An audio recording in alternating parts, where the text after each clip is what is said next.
রাসূলুল্লাহ সাল্লাল্লাহু আলাইহি সাল্লামের হাতের মধ্য থেকে সব সময় সামিলি ফুলের ঘ্রাণ পাওয়া যেত।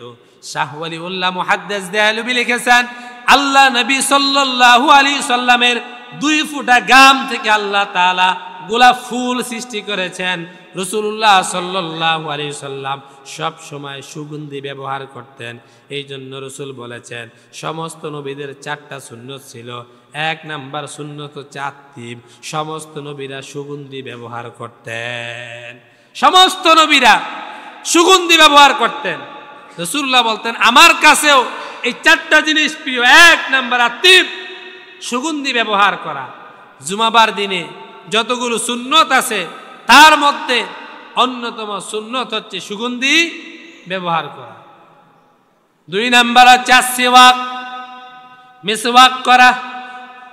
রাসূল বললেন, মানুষের যদি কষ্ট না হইতো আমি প্রত্যেক উম্মতের জন্য প্রত্যেক নামাজের পূর্বে মেসওয়াকটাকে ফরজ করে দিতাম। এই জন্য দেখবেন কাবার ইমাম নামাজের মধ্যে দাঁড়ায়, তিনিও মেসওয়াক করে। কাবার মধ্যে যারা থাকে নামাজের পূর্ব পর্যন্ত তারা মেসওয়াক করতে থাকে। কারণ আপনি যখন একজনের পাশে দাঁড়াইবেন আপনার মুখ থেকে আরেকজন গন্ধ পাবে, তা হতে পারে না। এই জন্য মেসওয়াক করা, বেশি বেশি মেসওয়াক করা। মেসওয়াক করলে আপনার মুখের যত রকমের গন্ধ আছে গন্ধ দূর হয়ে যাবে, পেটের যত কঠিন পীড়া রোগ আছে ভালো হয়ে যাবে। আর রাসূলুল্লাহ সাল্লাল্লাহু আলাইহি সাল্লামের একটা গুরুত্বপূর্ণ সুন্নত আপনার জীবনের মধ্যে প্রতিষ্ঠিত হয়ে গেল। 3 নম্বরে আন্নিকা, সমস্ত নবীরা বিবাহ করেছেন। 4 নম্বরে আল খাতান, সমস্ত নবীরা খতনা করেছেন। খতনা হচ্ছে আমরা যে মুসলমানি করে থাকি, এই মুসলমানি করা কি করা মুসলমানি করা। সমস্ত নবীদের 4টা সুন্নত ছিল। এই জন্য জুমাবার দিনে বেশি বেশি সুগন্ধি ব্যবহার করা। 2 নম্বরে অবশ্যই মেসওয়াক করা। এটা জুমাবার দিনের ছাড়াও প্রত্যেক ওয়াক্তে মেসওয়াক করা দরকার আছে না নাই?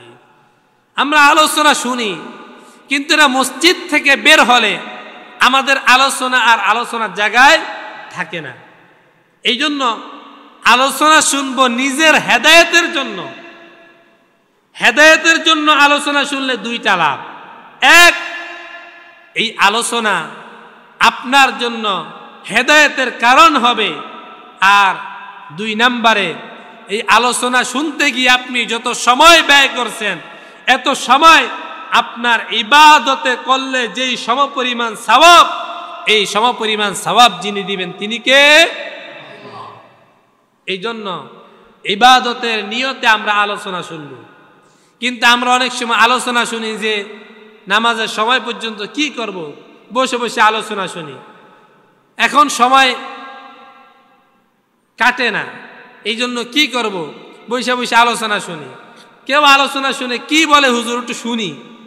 কিন্তু আমাদের আলোচনা শোনার দরকার 1 নাম্বার নিজের হেদায়েতের জন্য, 2 নম্বরে নিজের আমলের জন্য। আখলিস দীনাকা ইয়াকফিকাল আমালুল কলিল। এই আমলগুলো থেকে, আলোচনা থেকে সামান্যতম যদি কিছু আলোচনা আপনার জীবনের মধ্যে বাস্তবায়ন করতে পারেন, এটাও আপনার জন্য হেদায়েতের জন্য যথেষ্ট হতে পারে কি পারে না? কারণ হেদায়েতের মালিক হচ্ছে কে? আল্লাহ।